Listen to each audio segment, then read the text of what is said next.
ओम सरस्वती नमो नमः।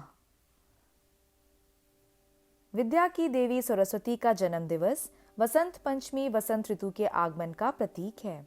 यह पर्व भारत के साथ साथ पश्चिमोत्तर बांग्लादेश और नेपाल में भी धूमधाम से मनाया जाता है। साथ ही विश्व भर में जहां भी भारतीय बसे हैं, इस पर्व को पूरे विधि विधान से मनाते हैं। यह पर्व मां शारदे की उपासना और उनकी असीम अनुकंपा अर्जित करने का भी अवसर है। यह भी माना जाता है कि वसंत पंचमी के दिन ही सिख गुरु गोविंद सिंह का जन्म हुआ था। कहा जाता है कि इस दिन पीले वस्त्र धारण करने चाहिए। इस पर्व के महत्व का वर्णन पुराणों और अनेक धार्मिक ग्रंथों में विस्तार पूर्वक किया गया है। खास तौर से देवी भागवत में उल्लेख मिलता है कि माघ शुक्ल पक्ष की पंचमी को ही संगीत, काव्य, कला, शिल्प, रस, छंद, शब्द शक्ति, जीवा को प्राप्त हुई थी।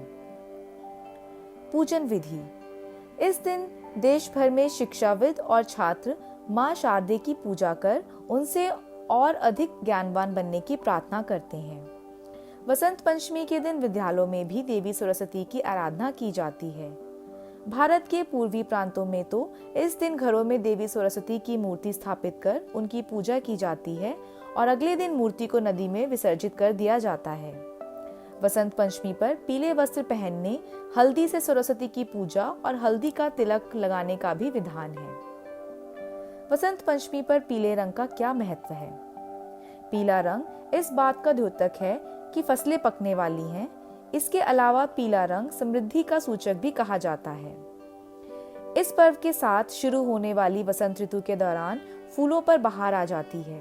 खेतों में सरसों सोने की तरह चमकने लगता है। जौ और गेहूं की बालियां खिल उठती हैं और इधर उधर रंग बिरंगी तितलियां उड़ती दिखाई देने लगती हैं। इस पर्व को ऋषि पंचमी के नाम से भी जाना जाता है।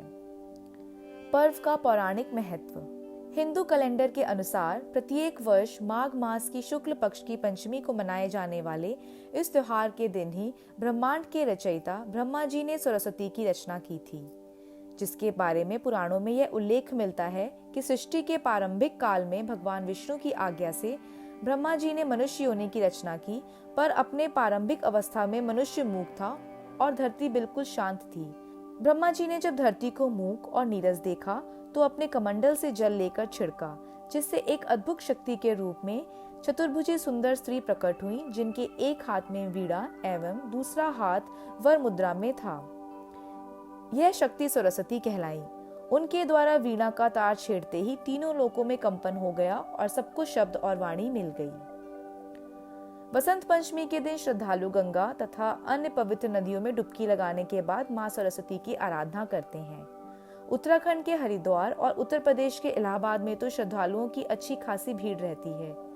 इस दिन लाखों की संख्या में श्रद्धालु गंगा और संगम के तट पर पूजा अर्चना करते हैं। इसके अलावा पंजाब, हरियाणा, उत्तराखंड व अन्य राज्यों से श्रद्धालु हिमाचल प्रदेश के तातपानी में एकत्रित होते हैं और वहां सल्फर के गर्म झरनों में स्नान करते हैं। इस दिन उत्तर भारत के कई भागों में पीले रंग के पकवान बनाए जाते हैं और लोग पीले रंग के वस्त्र पहनते हैं। पंजाब में ग्रामीणों को सरसों के पीले खेतों में झूमते तथा पीले रंग की पतंगों को उड़ाते देखा जा सकता है। पश्चिम बंगाल में ढाक की थापों के बीच सरस्वती माता की पूजा की जाती है, तो छत्तीसगढ़ के बिलासपुर में प्रसिद्ध सिख धार्मिक स्थल गुरु का लाहौर में भव्य मेले का आयोजन किया जाता है। माना जाता है कि वसंत पंचमी के दिन ही सिख गुरु गोविंद सिंह का जन्म हुआ था। वसंत पंचमी के दिन कोई भी नया काम प्रारंभ करना भी शुभ माना जाता है।